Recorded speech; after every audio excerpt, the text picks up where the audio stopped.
Hola chicos, bienvenidos a un capítulo más. ¿Cómo están? Yo soy Cami. Hola a todos, estamos una vez más aquí en Media Neurona, yo soy Dania y bueno, el día de hoy les tenemos un invitado súper especial y en realidad queremos tocar un tema bastante interesante y desde un diferente enfoque.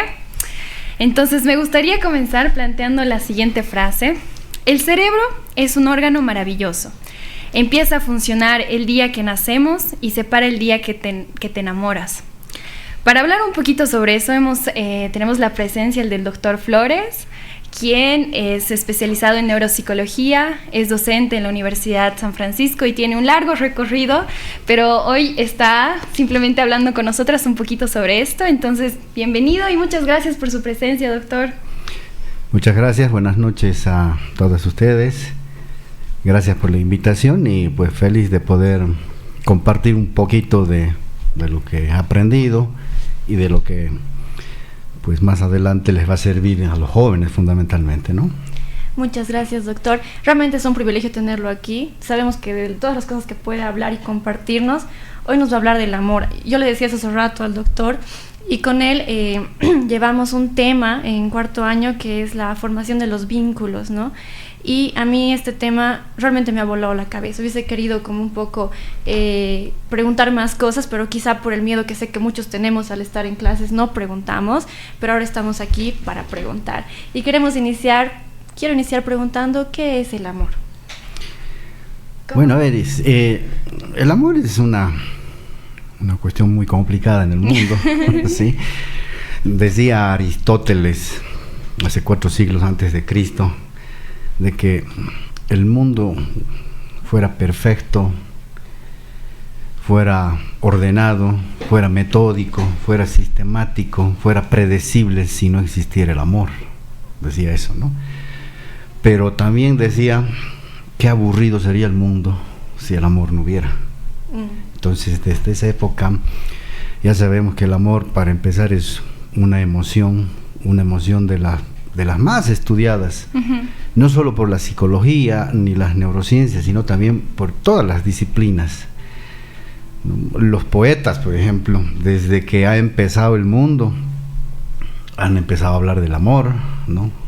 Si uno podría recopilar todo lo que han escrito sobre el amor, los poetas, los escritores, pues serían miles de libros y de páginas y de letras que han escrito sobre el amor, ¿no? Entonces, es una de las cosas que ha nacido también cuando ha nacido la humanidad, ¿no? Cuando nuestros cerebros han empezado a crecer, han empezado a evolucionar, los seres humanos, los primeros homínidos, los homínidos primitivos, ya los neandertales ya tenían esta expresión del amor, porque en nuestros cerebros, en la parte más primitiva de nuestros cerebros, ya existen los ritos, ¿no? Los neandertales, los primeros homínidos, ya tenían ritos funerales, ya tenían ritos para empezar a relacionarse con sus parejas, con la otra persona, ¿no? Y eso está pues en nuestro cerebro más primitivo, en el sistema límbico, en la base de nuestro cerebro, en la amígdala, ¿no? Que es el centro de las emociones. Y por lo tanto es el amor una emoción primitiva que hace que nosotros, en el momento en que empezamos a sentirla, nos comportemos de formas diferentes, ¿no? Pero también hay que aprender a diferenciar de que hay muchos tipos de amor, ¿verdad? Porque no es el amor que se siente a una mascota, el padre a los hijos, la madre a los hijos, a los hermanos, a la familia. El amor que se siente con la pareja es completamente diferente, y eso es precisamente pues lo que en algún momento Dani al inicio decía. Parecería que nuestro cerebro ya no funciona cuando la persona está amando, ¿sí? Cuando empieza a amar, ¿verdad? Pero en realidad el cerebro sí sigue trabajando, pero está trabajando de manera diferente, ¿no? Entonces, el amor como una emoción es ese sentimiento de excitación, de una cuestión fisiológica, elevación, activación fisiológica que se siente cuando una persona está cerca de la persona amada, ¿no? y por lo tanto pues nuestro cerebro actúa en consecuencia del estar cerca de esa persona amada, ¿no? Dilatación de las pupilas, elevación de la temperatura, sensaciones corporales que no se sienten cuando se está con otra persona, ¿no? No sé, pues no es lo mismo sentir cuando uno está con la profesora de filosofía, ¿sí? En el colegio, que con las personas que uno ama, que uno quiere, ¿no? Y que de hecho cuando además llega esa persona que uno ama, que uno quiere, pues cambia nuestra conducta, nuestro comportamiento, ¿no? Y por lo tanto la conducta, el comportamiento van a ser el resultado de formas diferentes de cómo nuestro cerebro está trabajando para mostrar esta emoción, ¿verdad? Entonces las conductas, el comportamiento, todo lo que hacemos nosotros son el resultado de determinadas operaciones neuroquímicas que tenemos en el cerebro, ¿no? Sin el ámbito de ser reduccionista, es decir, no solo somos las operaciones neuroquímicas que tenemos en nuestro cerebro, somos mucho más de eso, trascendemos mucho más de eso porque somos seres humanos, ¿verdad? Quizás una hormiga, una lagartija no puede experimentar de diferente forma, ¿sí? No con la complejidad que nosotros tenemos, pero pues los estudios en las neurociencias nos dicen de que aunque sean seres inferiores en cuanto al desarrollo filogenético, la expresión de los vínculos afectivos que tienen ellos también es bastante complejo. ¿De los ¿no? En los animales. ¿En ¿sí? serio? Sí. En los lagartos, en los cocodrilos, es una cuestión muy compleja, ¿no? El rito de apareamiento que tienen, la expresión afectiva que van a pues tener ellos.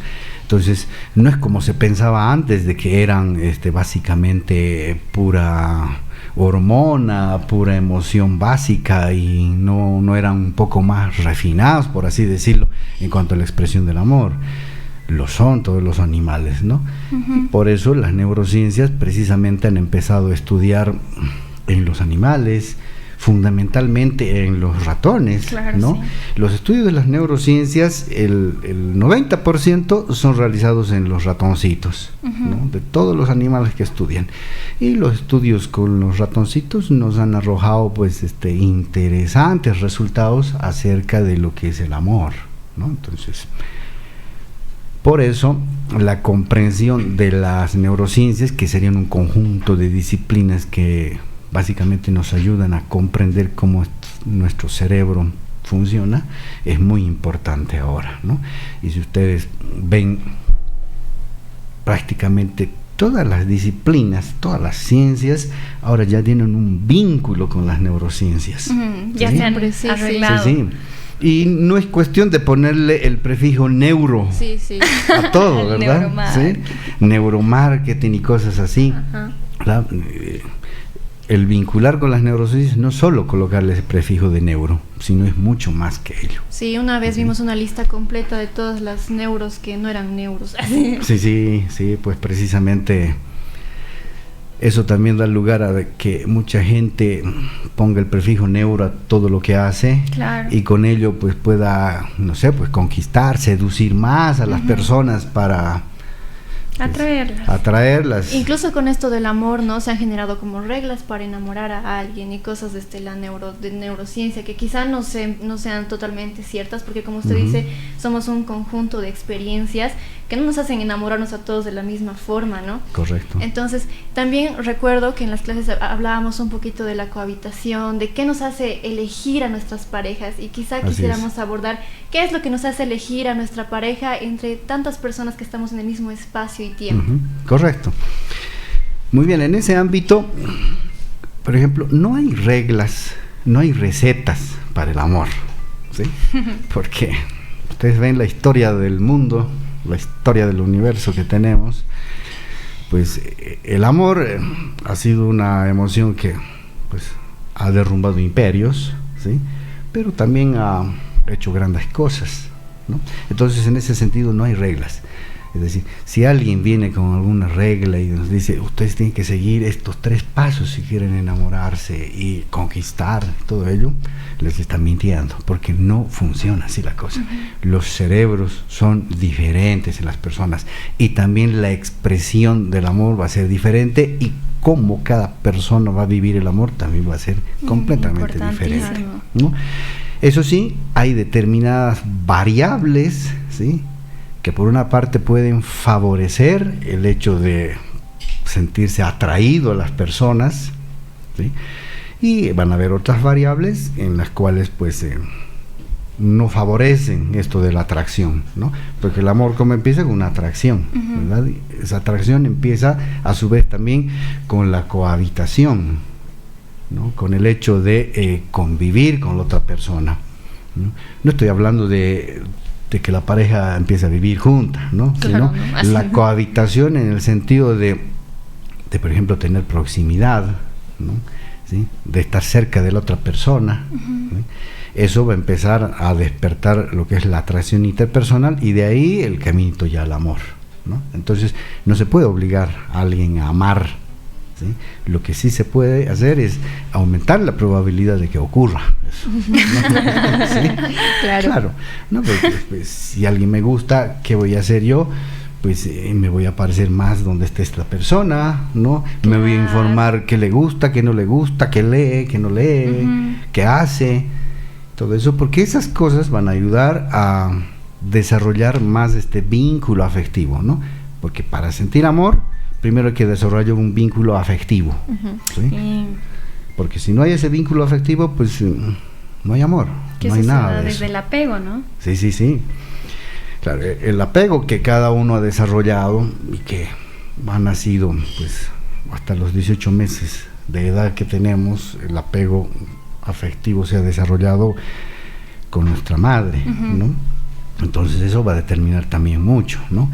Pero en cuanto a, por ejemplo, los estudios de las neurociencias, estudios realizados en ratoncitos que nos han aportado muchísima información de ello, los ratones desarrollan vínculos afectivos, ¿no?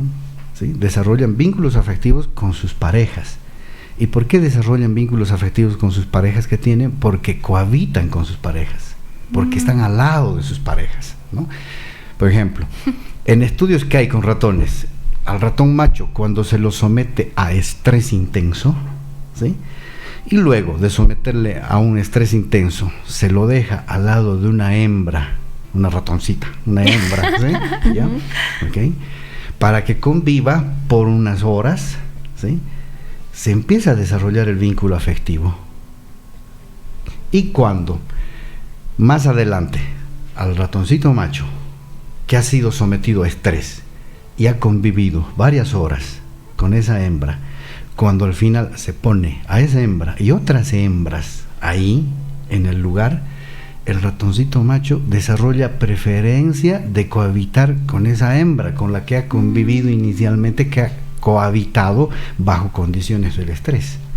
Wow. Y a mí se me viene una pregunta, doctor. En lo que nos menciona, ¿qué ocurriría con las personas que no conviven tanto, es decir, estas nuevas relaciones a distancia? ¿Hay un proceso específico que ocurre? Porque tal vez la cohabitación no está interrumpida por el espacio, porque no están cerca. Ya. A ver, para desarrollar el vínculo hay que tener la proximidad física. Sí o sí. Eso es inevitable. No se puede desarrollar un vínculo afectivo amoroso con distancia, ¿no? De ahí que hay ese famoso refrán que dice: amor de lejos, amor de a cuatro, ¿verdad? ¿Sí? Entonces, ¿por qué? Porque no hay esa proximidad física. La proximidad física es importante, y para desarrollar la proximidad física es importante también el atractivo físico de la otra persona, ¿no? Porque uno ve en la otra persona determinadas características físicas que espera encontrar en función de una especie de modelo que uno tiene en el cerebro, y qué es lo que esperaría en la persona, ¿sí?, con la que quiere cohabitar en cuanto a esas características físicas. ¿Qué es lo que espera que debería tener esa persona, ¿no? Alguna vez he leído que, por ejemplo, tenemos ya en nuestros genes, o sea, bueno, y también está muy de acuerdo de la mano con nuestro instinto, que también buscamos, por ejemplo, no sé si será real, pero que los hombres buscan mujeres con caderas mucho más grandes porque evolutivamente son las personas que pueden tener hijos con mayor facilidad. No sé si esto es cierto, como que igual las mujeres buscan hombres con espaldas más anchas por algún tipo de... Y también el olor, que también he escuchado que el olor en las mujeres es importante, el área, porque justamente eso, ¿cómo nos enamoramos? Nos enamoramos de manera distinta a hombres y mujeres, ¿es lo mismo? Sí, es diferente. ¿Por qué? Porque los cerebros de los hombres y los cerebros de las mujeres son diferentes. ¿no? Importante. Completamente diferentes, ¿no? Los cerebros de las mujeres maduran mucho antes que los cerebros de los hombres, ¿no? Si ustedes se ponen a observar, por ejemplo, niñas de 13 años, 14 años, ya están en otra cosa ya, ¿sí? Pero varones de 13, 14 años siguen ahí con el jueguito, ¿no? Te gané en el coche, yo llegué primero, cómprate más armas, no sé. En ese tipo de juegos están en esa edad. Pero las niñas ya están en otra cosa, ya están interactuando mucho mejor con los niños de su edad, con los adolescentes, ¿no? Y entonces esos son aspectos favorecedores que más adelante van a ayudar precisamente a esto de la percepción, ¿no? Lo que básicamente muchas veces se habla como la intuición femenina y cosas así, ¿verdad? De que ya se la sabe, esas cosas. No es otra cosa que ese entrenamiento que han tenido desde mucho antes, ¿no? Claro. Ahora, para el amor o para cualquier cosa, ¿no? Sea patológica o no sea patológica, la primera consideración que uno tiene que tomar en cuenta es la biología, los genes, ¿sí? Porque tenemos la carga genética, ¿sí? Entonces, cuando tú decías el hecho de que las mujeres en la antigüedad, por ejemplo, las mujeres eran más atractivas las que tenían caderas más anchas, eso es cierto, ¿no? Porque en ese tiempo las mujeres que tenían las caderas más anchas podían parir a los hijos con más facilidad que las que tenían caderas angostas. Claro, lo que pasa es que en ese tiempo no había la cesárea, ¿verdad? Ahora con la cesárea pues se resolvió ese asunto. Ya ¿no? está. Ya, entonces, si una mujer no puede con el parto, pues acude inmediatamente y el médico ya le recomienda, muy bien, hay que hacer una cesárea, le dice, y punto, ¿verdad? Para que no haya sufrimiento fetal y todas las consecuencias que pueda acarrear eso, ¿no? Y los hombres, obviamente, tener una espalda ancha, mejor musculatura, mayor fortaleza y fuerza física y todo ello. ¿Por qué? Porque pues en la antigüedad los hombres eran los cazadores con Z, ¿sí? ¿Ya? Entonces, los que proveían el alimento, ¿no? Los que iban afuera, estaban ausentes de la casa muchos días, semanas o meses inclusive, y traían el resultado de la casa que tenía, ¿no? Hay que tener en cuenta de que la casa comunitaria, como se ve en los hombres, ¿no? En las pinturas, ¿sí? De varios hombres correteando un mamut gigante, cosas así. Esto es mucho después de que el cerebro ha evolucionado y ha logrado tener la estructura que tenemos ahora, ¿no? Porque el cerebro ha evolucionado de tener 350 centímetros cúbicos a 1500. Claro. En el homínido que somos nosotros, ¿no? Pero cuando tenía 350 centímetros cúbicos tenía un cerebro que no tenía la capacidad de hacer casa comunitaria, ¿no? ¿Por qué? Porque el hombre inicialmente ha sido recolector de frutas, de hierbas y cosas así. Después se volvió carroñero, ¿no? Carroñero en el sentido de que pues bicho muerto que encontraba en el camino se lo comía, ¿no? Comía lo que encontraba, ¿no? Pero a veces cuando encontraban algo muerto no necesariamente estaba muerto en ese momento, ¿no? Entonces ya estaba podrido, ya estaba maloliente, pero igual se lo comía, y con lo que eso ha generado una tasa de mortalidad altísima en esa época, ¿no? Por eso, qué sé yo, el anciano de la tribu tenía 30 años, ¿verdad? Porque la mortalidad era alta, la esperanza de vida era alta, porque en ese tiempo no habían antibióticos, no había medicina que como la tenemos ahora, entonces la gente se moría rápido, ¿no? Uh-huh. Después, cuando el cerebro siguió creciendo, el hombre empezó con la casa comunitaria, descubrió el fuego, empezó la cocción de los alimentos y muchas de esas cosas. Pero la evolución del cerebro, el crecimiento del cerebro también se ha debido al hecho de que ha empezado a comer carne, porque la carne es uno de los alimentos que tiene todas las proteínas, vitaminas, minerales. Oh, wow. ¿Sí? La carne ha sido el aporte fundamental para el crecimiento del cerebro, ¿no? Entonces eso ha hecho que el cerebro crezca muchísimo más y a mayor crecimiento del polo frontal, de las áreas parietales, uh-huh, ¿no? Del polo occipital, mayor inteligencia, mayor capacidad para hacer las cosas, ¿no? Y por eso después ya se han empezado a dar los descubrimientos, el fuego, las herramientas y todas las cosas, ¿verdad?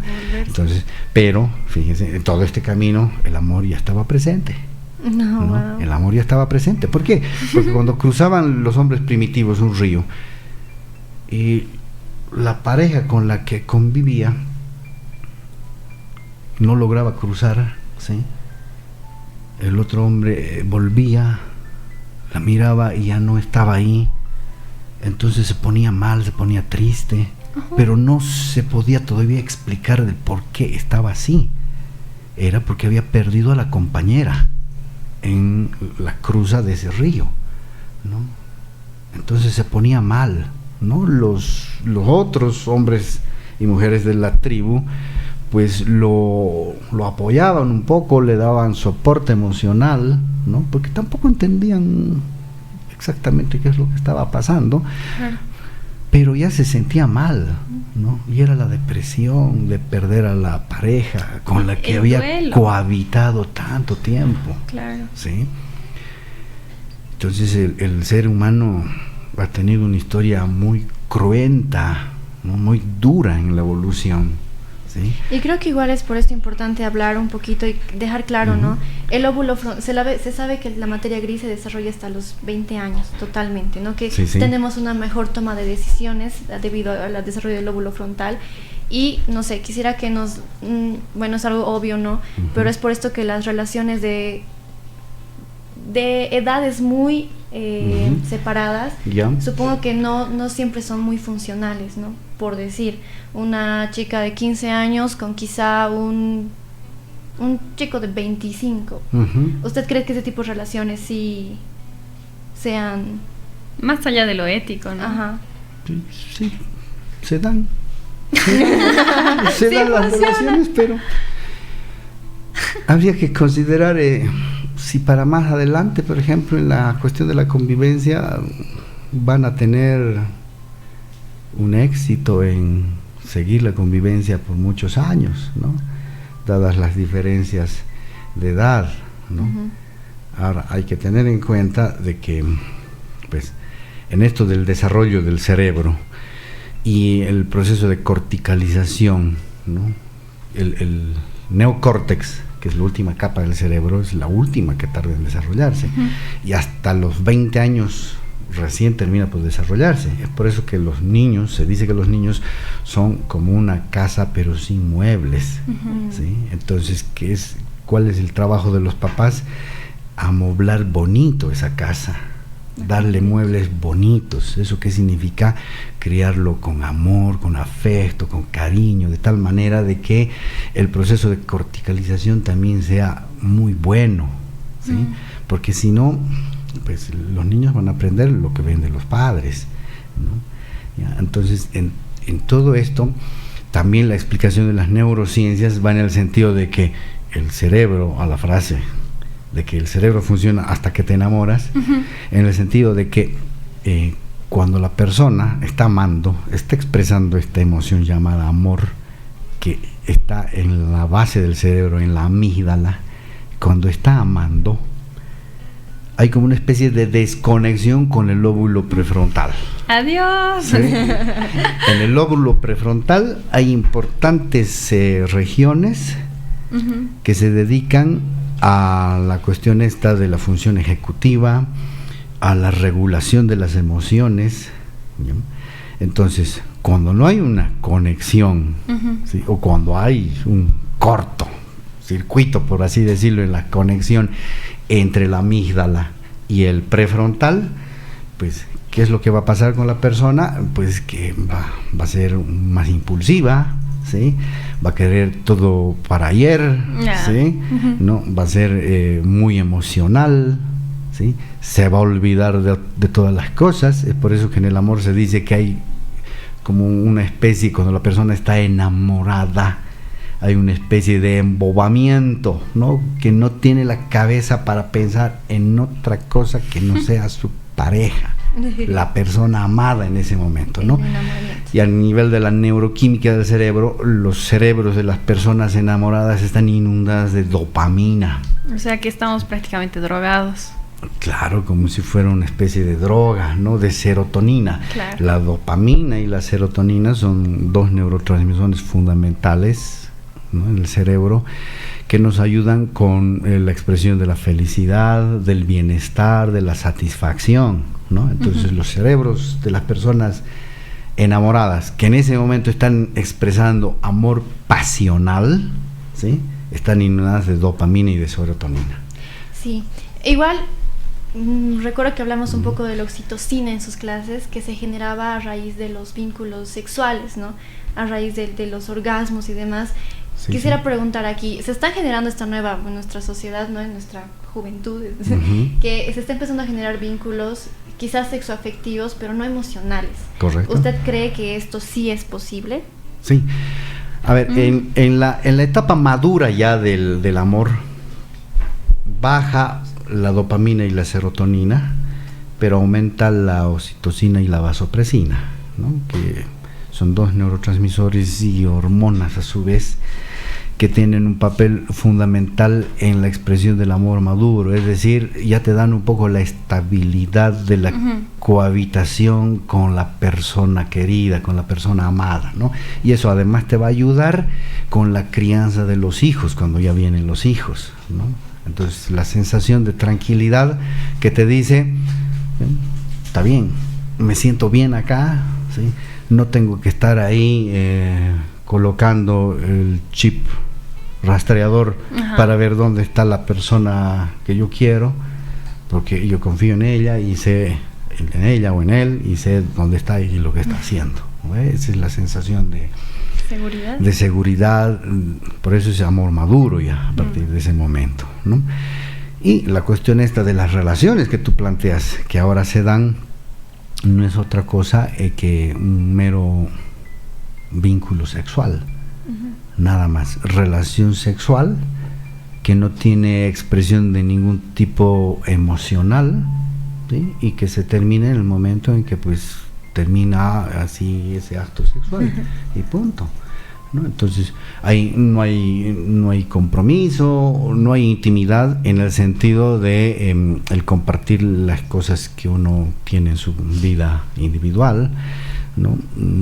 Solamente una pasión carnal, sexual y punto, que está en ese momento orientada a tener el fin de la satisfacción sexual, ¿no? Claro, igual asume mucho compromiso, ¿no? Para no involucrarse más y bueno, igual no generar mucha más cohabitación para que no se enamoren.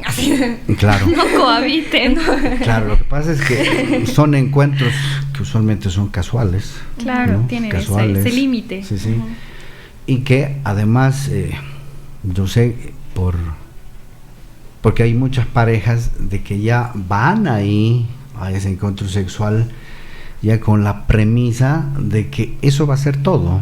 Están de acuerdo en que eso va a ser todo y punto, ¿no? Entonces hay una especie de desinhibición, ¿sí? No va a haber ese sentimiento de culpa más adelante. Ah, ¿sí? Claro, de responsabilidad. De responsabilidad, si es que pues viene un hijo, por ejemplo, más adelante, ¿ya? No lo va a haber, puesto que ha sido un encuentro casual que se ha tenido en ese momento y que pues más adelante pues no te conozco, como dicen, ¿no? Claro. ¿Sí? Bueno, igual en el transcurso de que hemos estado en la carrera, y a mí me ha pasado mucho, me han hecho la pregunta de, ¿es verdad que nos enamoramos de gente que se parece a nuestro papá, así en caso de las chicas? Y nuestra mamá, en caso de los chicos, esto del Edipo en psicoanálisis y demás, ¿qué opina de eso? Qué buena pregunta. A ver, decía al inicio que una de las variables importantes es la cuestión esta del por qué nos enamoramos, ¿no? Uh-huh. Y por qué nos enamoramos específicamente de unas personas y no de otras. Uh-huh. ¿Sí? Lo que pasa es que nos enamoramos de esas personas porque esas personas reúnen determinadas características psicológicas para ser el objeto de nuestro amor, características que otras personas no las tendrían, ¿no? Y esas características, ¿de dónde vienen? Es decir, ¿de dónde yo saco eso de que las personas que yo tengo que amar tienen que tener estas características físicas, psicológicas, ¿no? ¿Ya? Pues uno viene de la cuestión genética, ¿sí? Los genes, ¿sí? Dos, viene del aprendizaje, ¿no? Que yo he visto de mis padres, de las personas significativas en mi vida, ¿no? Porque los niños, desde que tienen memoria, ven la expresión afectiva de sus padres, ¿no? Ven cómo se abrazan, cómo se besan, cómo se tratan ellos, ¿no? Es por eso que el ámbito del aprendizaje vicario en cuanto a la percepción de la violencia es fatal en esto, ¿no? Porque si el niño aprende y ve en su casa de que solamente los padres se comunican con formas violentas, ¿sí? Es su forma de amor. Él va a aprender a que es la única forma de comunicarse con los demás. Entonces, ¿cómo va a tratar a su pareja, a los demás, de esa manera? Porque no conoce otra forma de cómo se debería tratar. ¿Ya? Y eso lo aprendió desde muy tempranito, en su casa, no en la calle. En la casa aprendió eso. La calle también es un importante elemento, una variable importante de aprendizaje vicario, ¿no? Las novelas, la televisión, claro, todas esas cosas. Hoy tenemos tantos programas televisivos, series, streaming, las plataformas, donde se romantiza la violencia, ¿no? ¿Sí? Se lo pone la violencia como una forma romántica de expresión amorosa, ¿no? Yo siempre digo que esta película, por ejemplo, 50 sombras de Grey, sí. Esta película, si el señor ese hubiese sido un taxista, hubiera aparecido en Criminal Minds, ¿no? Claro. Y no en 50 También cambia, sombras, ¿no? La perspectiva, claro, el aspecto físico mismo de la persona, claro, su estatus social. Claro, un millonario, ¿no? Un maltratador, millonario. Pero ¿no? Maltratador. Claro, pero ¿qué se está haciendo en la película? Se está romantizando el maltrato, la violencia, ¿no? Es por eso que cuando en ese tiempo, no se recomendaba el ver la película esa a niños, menos a adolescentes, sin criterio formado o acompañados de un adulto. Claro, sí. Y yéndonos por este lado de quizá las relaciones violentas y que las vamos formando, creo que una pregunta quizá final es ¿cómo superamos estas rupturas y estas tusas, ¿no? ¿Cómo es? Desenamoramientos. Cuando rompemos con alguien, ¿cuál sería la forma más ideal de poder sobrellevarlo y quizá esto? Ya, a ver, si no hay en medio una cuestión de que la persona está atrapada en un círculo violento en la relación, ¿sí? La única forma de romper es decir, pues, chao, no va más. Claro. No va más. ¿Okay? Porque eso de que quedamos como amigos, todo eso, yo considero que no estás cerrando una puerta por completo y estás dejándola entreabierta por si acaso, ¿no? Sí. Porque si llama siempre va a estar la persona ahí para contener. Claro. ¿Sí? ¿Okay? Siempre va a estar disponible ahí, ¿no? Por toda la historia de pues la terapia que das, que efectúas, ¿no? Los cuadros, la casuística que tienes, siempre ocurre eso. Y no ocurre solo con los jóvenes, sino con todas las personas. Hay personas que tienen una relación violenta, ¿sí?